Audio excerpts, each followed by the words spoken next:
Shalom, saya akan menyampaikan kebenaran firman Tuhan. Sebelumnya saya akan berdoa. Tuhan, pimpinlah hamba-Mu agar hamba-Mu dapat menyampaikan apa yang menjadi isi hati-Mu kepada umat-Mu pada saat ini. Dalam nama Yesus, hamba sudah berdoa. Amin. Ketika Yesus masuk ke sebuah desa, kemudian ada 10 orang yang berpenyakit kusta dan mereka berteriak, "Guru, kasihanilah kami." Kemudian Yesus tergerak oleh belas kasihan. Kemudian dia berkata kepada mereka, "Pergilah, perlihatkanlah dirimu kepada imam." Dan di sini mereka menunjukkan ketaatan mereka kepada Yesus, dan mereka pergi untuk memperlihatkan diri mereka kepada para imam, tentu sebagai bukti bahwa mereka sebenarnya sudah disembuhkan. Nah, dalam perjalanan menuju pada imam-imam, mereka menyadari bahwa mereka itu sudah disembuhkan.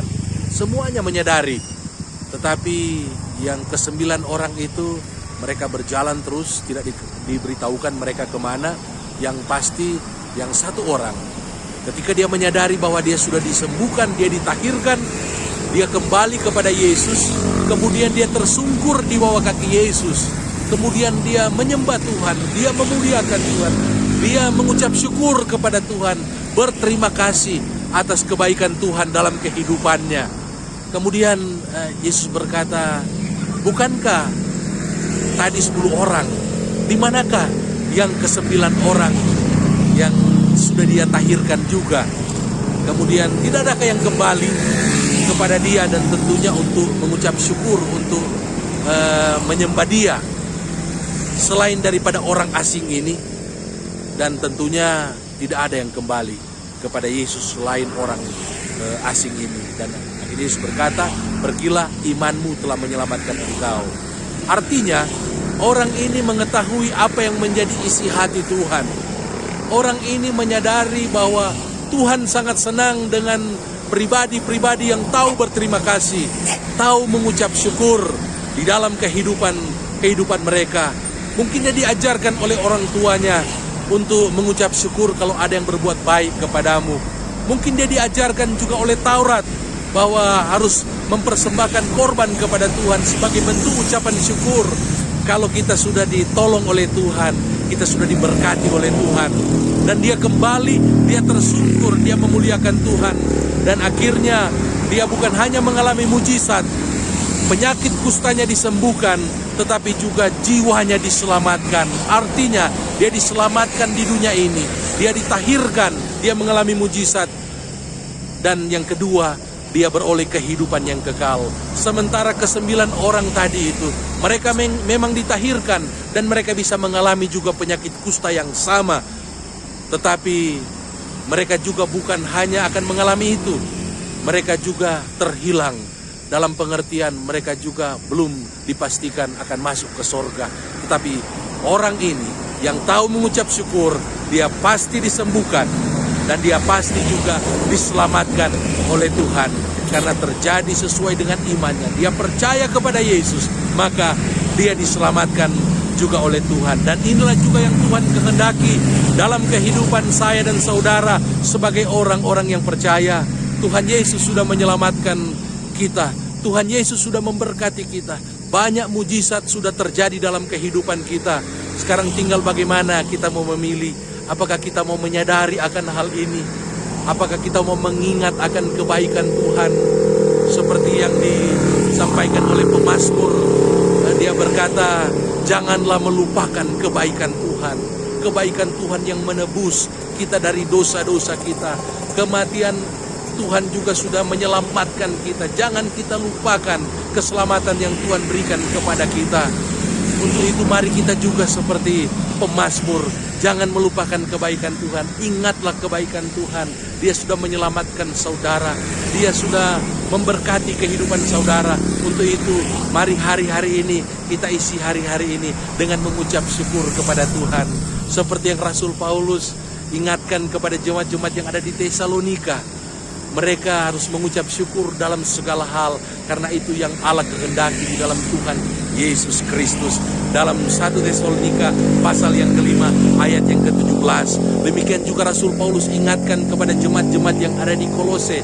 Dalam Kolose pasal yang ketiga ayat yang ke-17 dia katakan, segala sesuatu yang kamu lakukan, baik dalam perkataan maupun dalam perbuatan, lakukanlah semuanya itu di dalam nama Tuhan Yesus, dan sambil oleh Dia kita mengucap syukur kepada Allah Bapa kita. Perkataan maupun perbuatan kita lakukan itu dengan segenap hati sebagai ucapan syukur kita kepada Tuhan.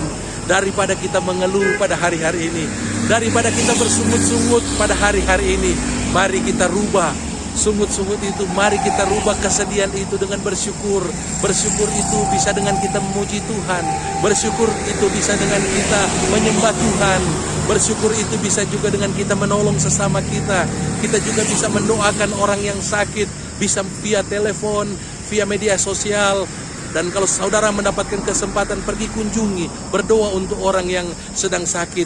Saya dalam perjalanan saat ini dari Bandung kembali ke Bogor, habis mendoakan adik kami yang dalam keadaan sakit di Syria, pergi mendoakan tentu dengan menerapkan protokol kesehatan, pakai masker, jangan saling memegang dalam pengertian dan bisa menulari sang pasien atau kita tertular. Itu bisa kita lakukan sebagai bentuk ucapan syukur kita kepada Tuhan.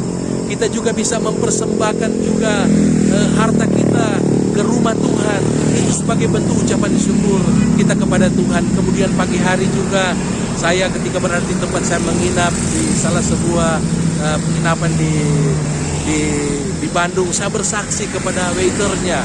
Ada beberapa orang waiter, saya bersaksi tentang kebaikan Tuhan, kesetiaan Tuhan. Ini karunia yang Tuhan berikan kepada saya, dan saya lakukan itu sebagai bentuk ucapan syukur saya kepada Tuhan Yesus.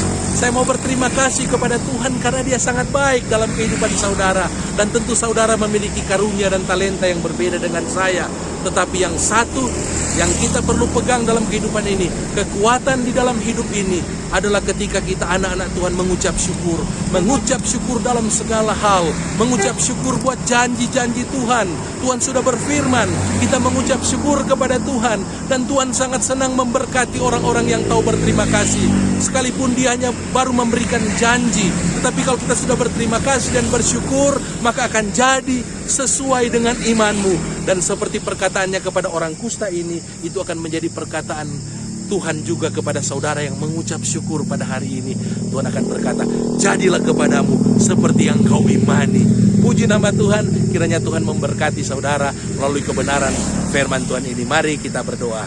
Tuhan, diberkatilah saudara-saudaraku yang mendengarkan firman Tuhan ini, dan Tuhan tolong agar hari-hari ini kami mengisi dan menjalaninya dengan penuh ucapan syukur, karena kami percaya ada mujizat di balik ucapan syukur, ada kekuatan surgawi di balik ucapan syukur, dan kami tahu Tuhan sangat senang dengan orang-orang yang tahu berterima kasih. Dia akan menggenapi janji firman-Nya dalam kehidupan kami yang mengucap syukur kepada-Nya di dalam segala hal. Dalam nama Yesus hamba sudah berdoa, amin. Puji nama Tuhan. Tuhan Yesus kiranya memberkati kita semua yang mendengarkan kebenaran firman Tuhan ini. Shalom.